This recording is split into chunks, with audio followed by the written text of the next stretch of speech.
अस्सलाम वालेकुम, welcome back to my channel Sadia's life. आज हम बनाएंगे आड़ू का जूस। तो चलिए बनाना स्टार्ट करते हैं।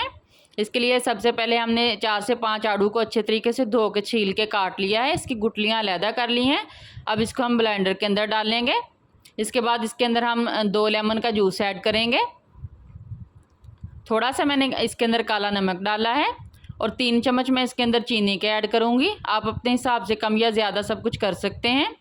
अब इसके अंदर हम तकरीबन 1 गिलास पानी का ऐड करेंगे और थोड़े से आइस क्यूब्स डाल लेंगे। अब इसको हम 1 से 1.5 मिनट के लिए अच्छे तरीके से ब्लेंड कर लेंगे।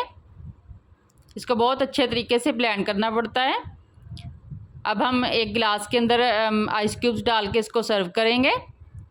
तो मज़ेदार आड़ू का जूस हमारा रेडी है। बहुत ही कम टाइम में हमारा घर में मज़ेदार आड़ू का जूस बन के रेडी है। आप भी बनाइए, ख़ुद भी पिए और बच्चों को भी पिलाइए। दुआओं में याद रखिएगा। फिर मिलेंगे एक नई और मज़ेदार रेसिपी के साथ। अल्लाह हाफिज़।